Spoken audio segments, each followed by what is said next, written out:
Donc aujourd'hui, petite vidéo pour voir comment faire de la mitigation au niveau de notre Windows. Ok, je me baserai moi sur ma version Windows familiale.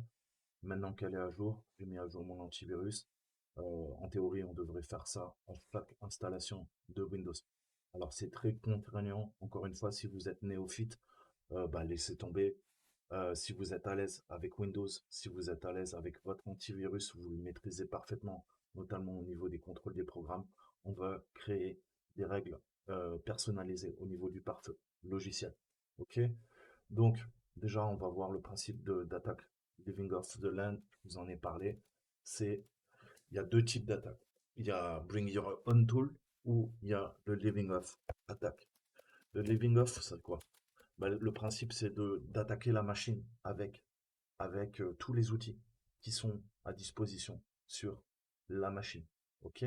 Et c'est ce qu'on appelle les fileless malware attack. Donc, c'est les attaques les plus évoluées. Généralement, eh ben, c'est des APT, des menaces avancées persistantes. OK? Donc, il y a de plus en plus d'attaques de ce type. OK? Et ça va utiliser bah, tous les outils qui sont présents dans votre Windows pour lancer une cyberattaque en fait sur votre ordinateur et le transformer en botnet dans le meilleur des cas, ou vous piratez et tout rerouter vers un serveur de command and control. Ok, c'est les pires des attaques. Vous savez que les lolbeans, ce qu'on appelle les attaques lolbeans, je m'en sers tous les jours avec les lolbas, ok, lolbeans, lolbas, pour bloquer tout ça. Ok, et on a un paquet de scripts, je peux vous en montrer, pour exploiter une machine Windows. Ok, donc tout ça, en théorie, bah, il faut les bloquer. Donc, vous voyez qu'il y en a un paquet, c'est assez conséquent, et on a plein de binaires, ok, pour faire des attaques living off the land. Donc, bah, voilà, il va falloir sécuriser tout ça. Donc, voyons un peu, hein, le pôle cybersécurité d'Orange, un des meilleurs. Et bah là, c'est la version de décembre 2020. Donc c'est d'actualité, c'est pas de la rigolade. Et c'est pas de la tarte. Donc je vais vous lire l'article tranquillement. Et bah, on va voir donc Monsieur Matou, hein, Ossine, qui est pentester chez Orange et qui nous raconte pourquoi ce type d'attaque permet de quoi? D'utiliser les lolbeans pour tromper les EDR et les antivirus. Ok? Donc, ces fichiers légitimes qu'on appelle des lolbeans sont présentés dans cet article. Des exemples d'utilisation ainsi que le malware Astaroth, connu pour être l'un des tout premiers en fait à avoir abusé de ce type de fichiers, sont également détaillés. La plupart de ces fichiers sont numériquement signés par Microsoft, donc c'est très dangereux, ou des éditeurs de logiciels de confiance. Donc ils sont considérés comme légitimes. Ainsi, en détournant ces fichiers légitimes, un attaquant est à même de contourner les mesures de protection mises en place par certains antivirus et EDR. De plus, baser son attaque sur l'utilisation de ces fichiers légitimes permet de minimiser la taille finale du malware qui est envoyé par un attaquant, ce qui participe à la furtivité de l'attaque. C'est pour ça qu'on parle de malware stageless. Ok. Donc, je vous mettrai l'article bah, dans la description. Mais le truc, c'est qu'il faut bah, utiliser hein, tout ça et les bloquer en fait, hein. Sinon, les lol bases, ça va permettre de faire des attaques sur votre ordinateur. Donc, qu'est-ce qu'il y a? Une des premières solutions, déjà, c'est de bloquer en fait tout, tout ce qu'il y a, tout ce qu'il y a, tout ce qu'il y a, tout ce qui est utilisé qui peut communiquer avec le réseau. Là, l'article, malheureusement, est payant. Ça aurait été trop beau. Merci, les gars. Mais qu'est-ce qu'on va faire? Je vous ai déjà parlé. Allez voir mes vidéos sécurisées. euh, comment dire? Windows. Je ne vais pas le faire en temps réel. Il y a plus d'une centaine de lolbas, enfin, lolbins à bloquer.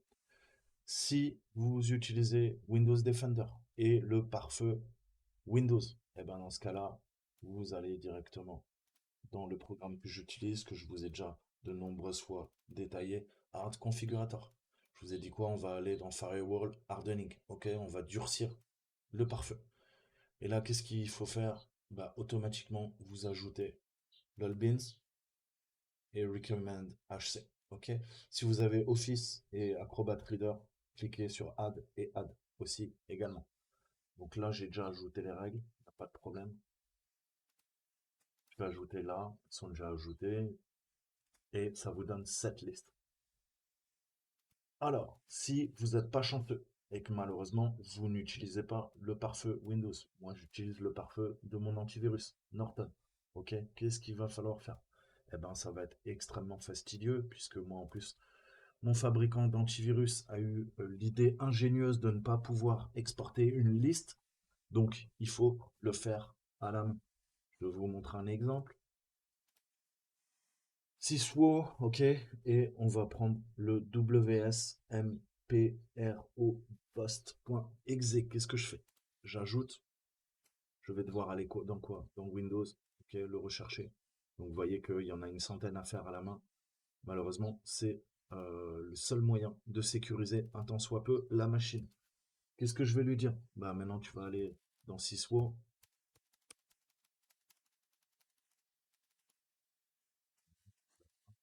Voilà. Et vous voyez que l'interface en plus est extrêmement pourrie. On peut remercier Norton. Vive les Américains, toujours du bon boulot. Donc là, qu'est-ce que je vais faire? Ben, je vais aller chercher l'exécutable, le binaire statique.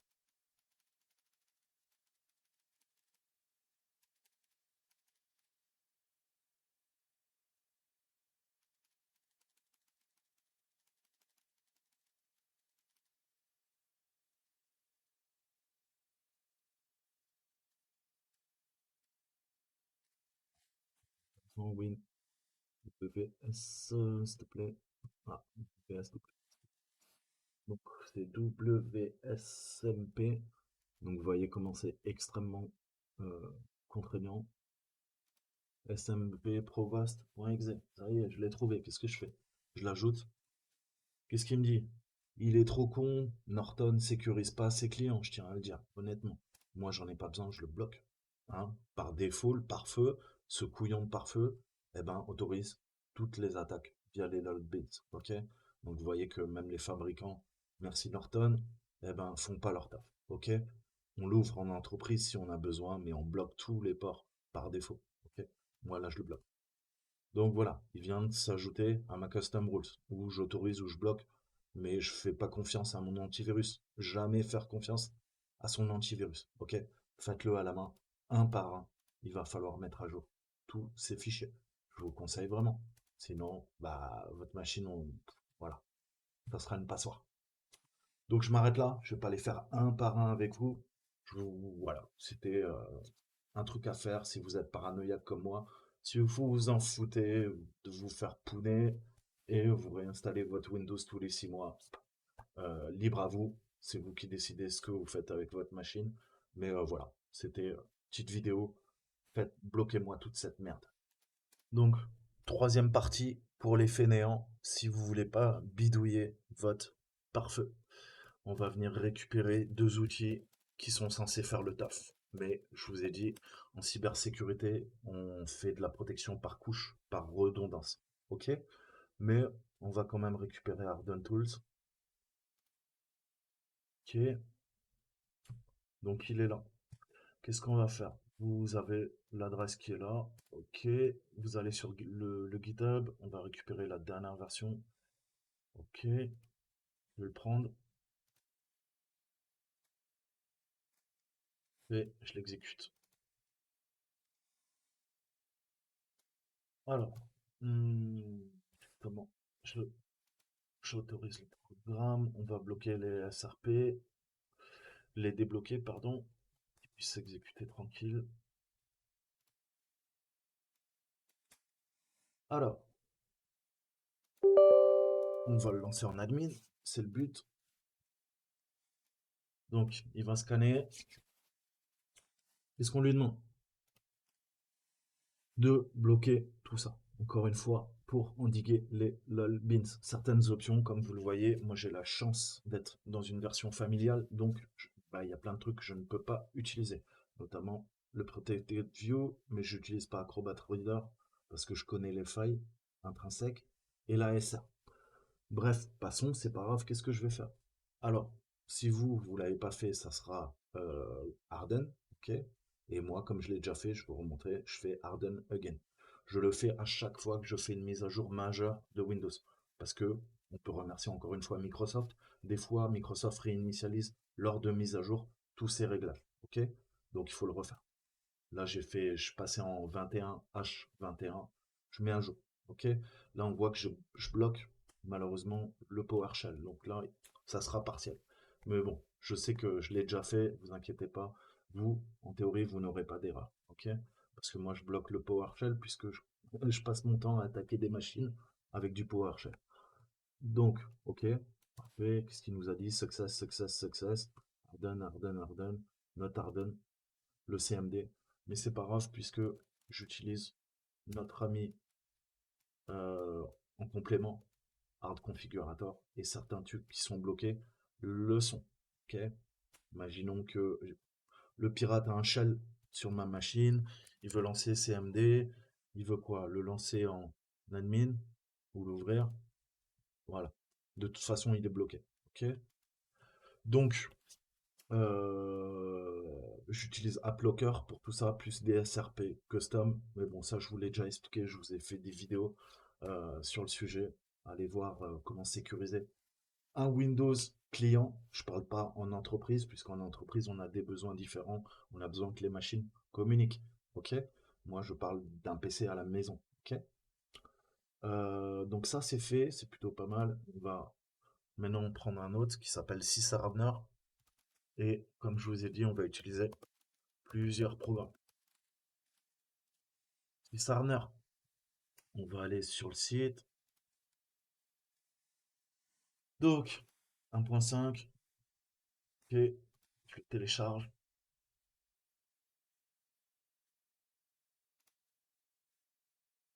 j'exécute,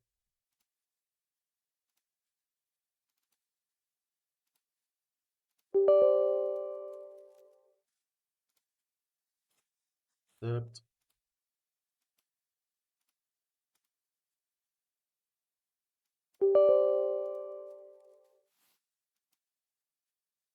ok. Donc, à partir de là, je vous montre, moi, mon méthode parano. Déjà, vous avez des outils là, qui vous permettent de faire différentes fonctions, s'assurer de l'UAC par exemple, activez-le tout le temps naturellement. Voilà, vous accédez à des trucs, les event viewer et tout ça, lancer du PowerShell si vous voulez. Ah, vous voyez que le PowerShell il est bloqué chez moi, pas de chance. Hop, Turner. Ah là, on a admin, il veut bien le lancer. Tiens, ça c'est une faille dans le système. Ok. Donc, les connexions actives, hein, il vous liste tout. Si vous avez l'impression de vous être fait pouner, allez vérifier hein, qu'il n'y a pas un river shell hein, qui est lancé sur votre machine. Je dis ça comme ça. Et bah, bien sûr, l'event viewer qui va vous permettre de vérifier, aller voir tout ce qui est sécurité. Ok. Et regardez au moins toutes les semaines que vous n'êtes pas fait pirater. Pareil, je vous ai fait des vidéos sur bah, comment analyser les logs hein, sur une machine Windows via l'Event Viewer. Ok. Donc ça, en entreprise, bah, si vous êtes assez sérieux, vous êtes un sysadmin, vous savez le faire. Les gens, par contre, ne vérifient jamais leur log à la maison sur un Windows et c'est bien dommage. Ok. Donc ça, c'est cool, mais on va essayer de voir un petit peu ce qu'il peut faire pour nous. Eh ben, on va cocher tout. Moi, je vous montre la version vraiment paranoïaque. Ok, on va essayer de, encore une fois, de bloquer les lol beans, les lol bass. Donc, qu'est-ce que je veux UAC prompt pour administrateur, je vais lui demander de au moins de m'activer l'UAC. Si vous êtes vraiment parano, vous faites ça pour qu'il vous demande le mot de passe pour chaque application qui va se lancer. Là, c'est le mode parano de chez Parano. Ça le fait sur un security stop. Pourquoi un security stop?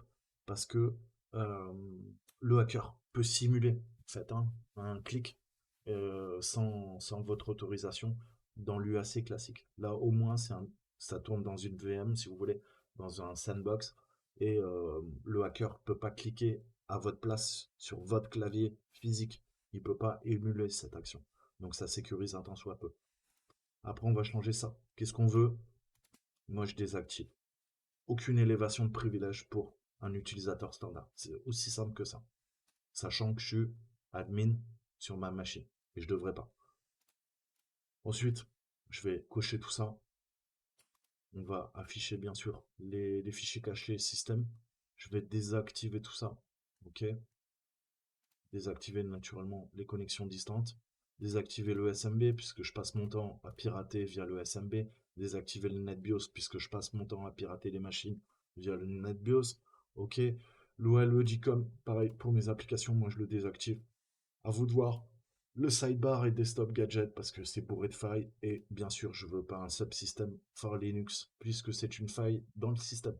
Encore une fois, à vous de voir, cocher, décocher, renseignez-vous, allez faire un peu de renseignements sur Google si vous ne savez pas ce que ça fait. Je vous montre brièvement moi les réglages que j'utilise. PowerShell, ok, qu'est-ce qu'on va faire? Eh ben on va faire restricted. Aucun script va s'exécuter. On va désactiver la V2, la V3 et on va retirer l'association de tous ces fichiers. Fichiers qui permettent, vous le savez, de faire des choses bizarres si on est malicieux. Après, IPv6, au revoir, NetBIOS, au revoir, le spooler, je m'en fous, j'ai pas d'imprimante en réseau, c'est une faille.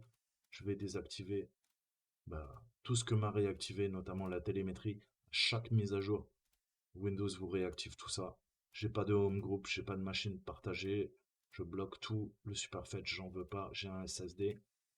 Et je débloque surtout ça. Le LAN serveur qui sert mes deux points d'entrée pour les hackers, pour vous pirater. Ok? J'ai pas de machine en réseau, je n'ai pas besoin. Je ne suis pas en entreprise, j'ai pas besoin du LAN serveur.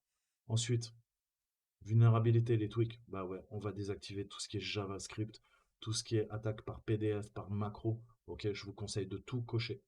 Et nos fameux lolbins. Le problème, c'est que, encore une fois, là, ça se fait via le Windows Firewall.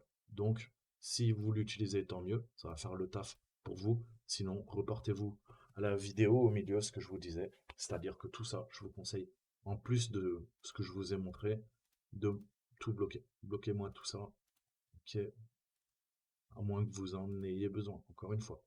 Et je bloque toutes les connexions entrantes, ok, sur ma machine, une fois que c'est fait. Créer un point de restauration. Oui, si vous êtes parano, non, parce que je fais confiance. Ça fait des années que je l'utilise.